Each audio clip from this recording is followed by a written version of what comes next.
Bismillahirrahmanirrahim. Dan kita ulangi lagi, ini membahas perumpamaan kehidupan orang munafik. Saya bacakan satu orang terjemahnya nanti. Bapak perhatikan, kita sedang bicara siapa ini? Orang-orang munafik. Jadi dari ayat 11 terus sampai ayat 27 ya. Nah, kemarin ayat 11 sampai ayat 17 ini kita masih mendalami tentang sifat-sifat orang munafik. Coba diperhatikan ini. Satu, orang munafik itu sifatnya kalau dia dinasehatin jangan berbuat kerusakan, justru mereka itu mengklaim sebagai orang yang berbuat kebaikan. Jadi selalu orang munafik itu bertolak belakang. Yang kedua, Allah membantah. Benar, orang munafik itu yang suka berbuat kerusakan. Ona fitnah, yang namanya orang munafik itu kebiasaannya itu selalu menciptakan kegaduhan, itu sudah biasa.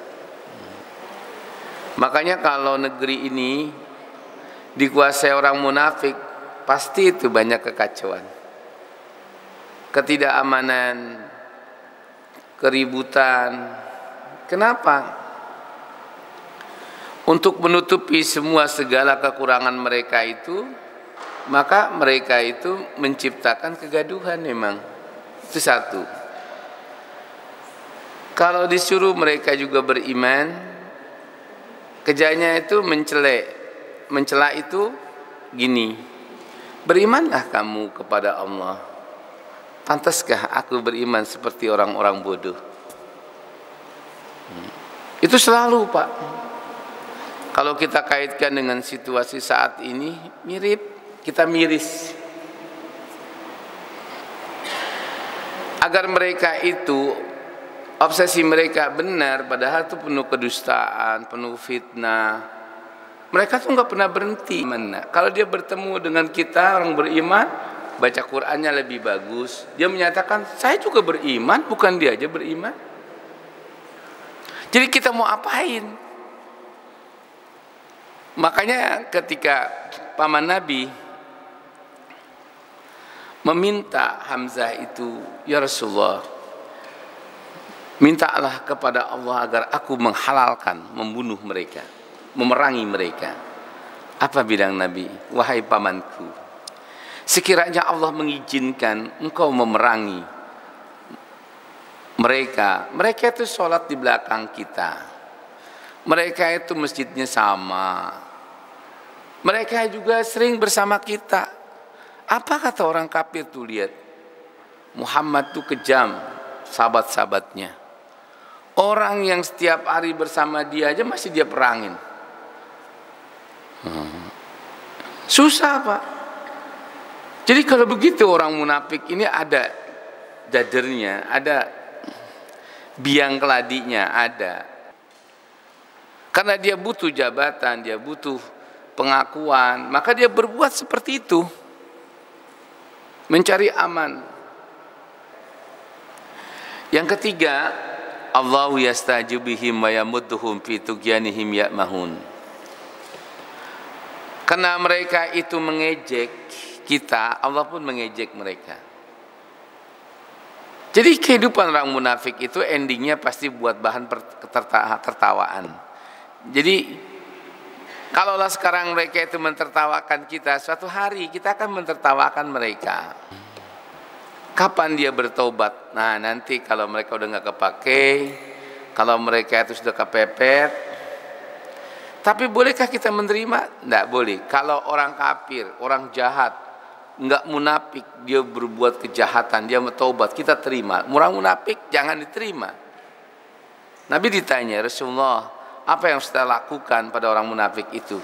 Nabi nggak menyuruh membunuhnya, tapi Nabi bilang fatakhallafu, tinggalkan mereka, cuekin. Hukumannya dicuekin. Walaupun Allah Subhanahu wa taala berfirman, ya ayuhan nabi jahidil kuffara wal munafiqina waghluz alaihim wa ma'wahum jahannam wa bi'sal masir. Surat apa ini? At-Tahrim ayat 15 ya. Wahai Nabi, perangilah orang-orang munafik dan orang-orang kafir. Jahidil kuffara wal munafikin, perangi orang kafir dan orang munafik itu dengan keras. Tempat mereka itu di neraka. Walaupun ada ayat ini, tapi Nabi selalu hati-hati menghadapi orang munafik itu.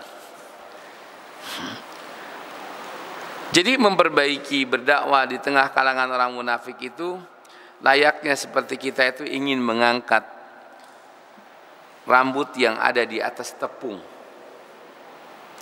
Rambutnya harus kita angkat, tapi tepungnya nggak boleh berantakan. Kenapa? Karena kalau orang munafik itu kita lakukan perubahan secara gradual, dan mereka itu pintar memfitnah.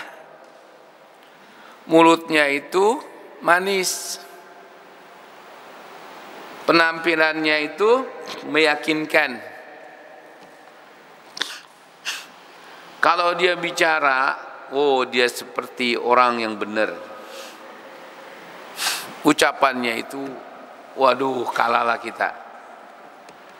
Ini Allah sudah tegaskan, makanya Allah bilang, aku yang akan mempermalukan, mengejek mereka. Wa yamudduhum fi tughyanihim ya'mahun. Dan kami akan tutup. Jadi bukannya mereka menutup telinga mereka kalau kita sampaikan nasihat, Allah akan gerakkan tangan mereka untuk menutupnya. Jadi apakah orang munafik itu kamu harapkan akan mendapatkan hidayah? Sulit kalau kita lihat kisah tentang Huyai bin Akhtab, Ka'ab bin Ashraf, termasuk Sa'labah. Akhirnya kan mereka terusir dari Madinah itu. Dan menurut satu riwayat mereka itu mati dalam keadaan penuh kehinaan. Mereka enggak lagi mengenal dirinya. Kalau sekedar pikun biasa, tapi mereka masih muda, sudah dihilangkan ingatannya, dan mereka mandi najis, dan mereka juga nggak mau berpakaian pakaian, dilaknat betul.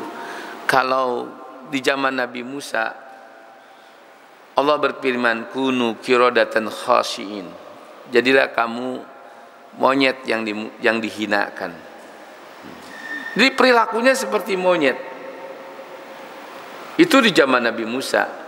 Walaqad alimtumul ladzina tadaw minkum bis-sab faqulna lahum kunu kiradatan khashiin. Dan sungguh kamu mengetahui orang-orang yang melampaui batas karena menjengkelkan perbuatannya itu. Saya yakin Bapak Ibu menghadapi orang munafik sekarang pun nggak sabar. Ya Allah, kenapa sih orang begini nggak cepat mati aja, ya kan? Seolah-olah Allah itu Bapak Ibu anggap nggak tahu. Tapi Allah bilang, sudah, aku yang akan permalukan mereka. Makanya wa makaru wa makarallahu wallahu khairul makirin. Mereka menipu Allah. Tapi tipu daya Allah itu lebih dahsyat. Kita nggak tahu. Ini ayat. Oleh karena itu, Allah itu memberikan perumpamaan kehidupan mereka itu seperti orang kemarin yang membeli kesesatan dengan petunjuk. Tapi orang itu nggak berasa, justru dia merasa mulia dengan kehinaan yang diperlihatkan oleh Allah kepada kita. Itu orang munafik. Karena Allah menganggap perbuatan yang buruk itu menjadi baik. Kalau orang sudah menghalalkan tindakan-tindakan bohong, dia terbiasa berpihak pada kebohongan, dia terbiasa membela orang yang berbohong. Karena di antaranya syarat untuk mendapatkan ketenangan dan kemuliaan dalam hidup itu adalah Kalau Bapak bisa baca, di situ dibuka di dalam surat Al-Ma'arij. Bapak catat ini ya. Kalau kita itu takut jadi orang munafik, jangan suka ngeluh. Kenapa? Biasanya orang yang suka mengeluh itu kan karena dicabut nikmat Allah itu pada dirinya. Padahal kalau dia mau jujur, lebih banyak mana yang hilang dengan yang masih ada pada dirinya?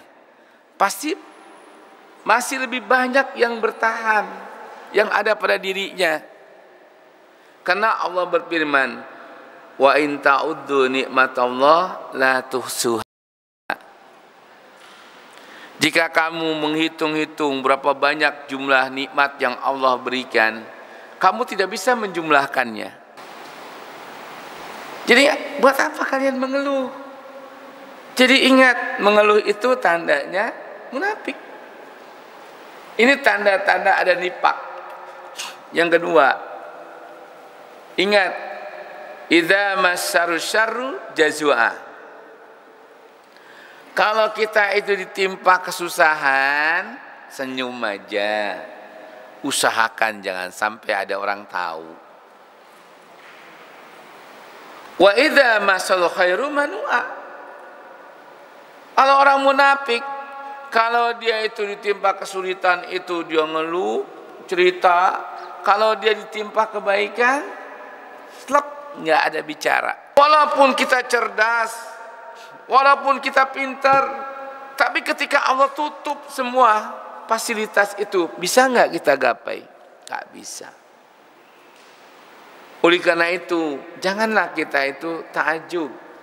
Jangan kita ini juga silau pada orang-orang munafik yang dapat ini, dapat itu, ya hidupnya wah, wala tu'jibuka qauluhum, ucapannya jangan kamu percaya begitu saja. Innahum sa'a ma kanu ya'malun. Sungguhnya mereka itu betapa buruknya apa yang mereka lakukan. Kenapa? Dzalika bi annahum amanu tsumma kafaru. Karena orang munafik itu hidupnya setelah mereka beriman lalu mereka kafir. Ngapain kita kagum pada orang yang seperti ini? Hidupnya menjilat liur yang sudah dia buang.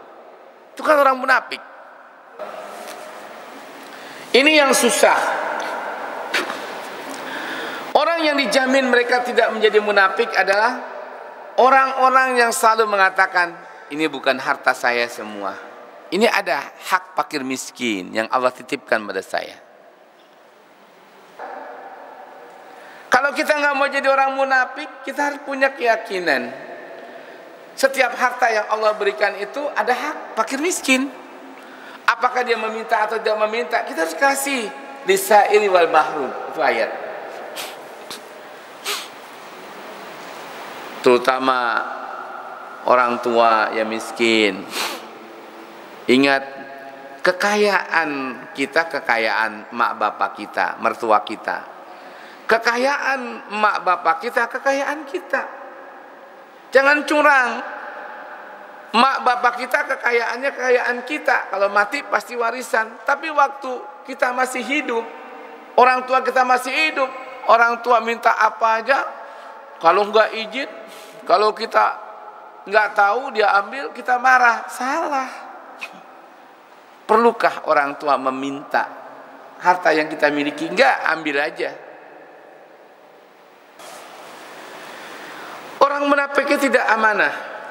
Hanya orang-orang yang menjaga amanahnya. Walladzina hum li amanatihim, kata Allah. Wa ahdihim raun. Hanya orang yang menjaga amanah dan kalau dia janji dia jaga. Itulah orang yang lepas dari sifat munafik. Nggak usah kita percaya, sudah cuekin aja, kata Allah. Apalagi walladzina hum bisyahadatim qaimun. Kalau kita menjadi orang yang jauh dari sifat munafik itu, ada kesempatan kita menjadi saksi, berikan kesaksian itu secara adil. Karena orang munafik tidak bisa menegakkan kesaksian dengan adil.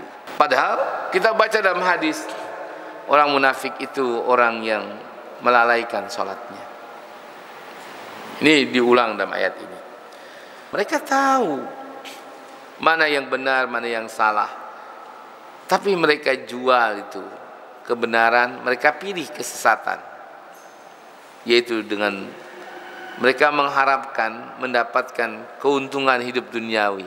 Padahal kata Allah, fama rabihat tijaratuhum wa ma kanu muhtadin. Tidak bakal pilihan mereka itu mendatangkan keberuntungan, dan tidak bakal hidup orang yang mengalahkan petunjuk dengan kesesatan itu. Mereka akan mendapatkan petunjuk. Gak bakal, kata Allah. Makanya kalau mengatakan dzalika bi annahum amanu summa kafaru. Mereka itu jelek hidupnya karena mereka beriman kemudian menjadi orang kafir. Menutup kebenaran itu kafir. Kalau kita lihat surat Al-Munafikun ayat 3 ayat 4 itu. Semua itu adalah menutupi kebenaran dengan membuat pencitraan. Kalau surat Al-Munafikun ayat 4 itu pencitraan. Buruknya kehidupan orang munafik itu karena mereka tahu kebenaran, mereka sembunyikan. Oleh karena itu, mereka hidup karena mereka beriman, kemudian menjadi kafir. Kata Allah, kalau kau lihat cara hidup mereka, tu'jibuka azamum, kamu akan terkagum-kagum secara fisiknya. Pakaiannya bagus, kehidupannya mewah, jabatannya tinggi, omongannya semua orang itu mendengarkan. Seolah-olah kehidupan orang munafik itu bagaikan kayu yang disenderkan di pohon. Nah, ini masuk ayat penghinaan terhadap orang munafik. Orang munafiknya bakal kuat karena dia bersender pada kekuatan. Lalu kenapa kita takjub dengan mereka? Maka Allah bilang, wala tu'jibuka amwaluhum.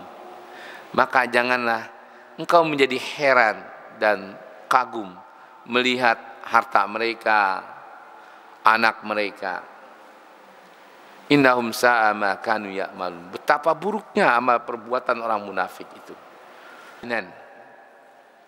Kondisi orang munafik bagi orang-orang yang beriman itu, jangan lihat fisiknya, lihat batinnya. Jadi kalau kita lihat nampaknya mereka itu beriman, tapi batinnya nggak ada sedikit pun tanda iman. Itu orang munafik. Bagi orang munafik itu fil khuruj minha, kau berharap dia bisa bertobat, susah. Kalau orang kafir bisa tobat, orang munafik nggak bisa. Jangan kau berharap orang munafik itu berubah. Wah, berat betul.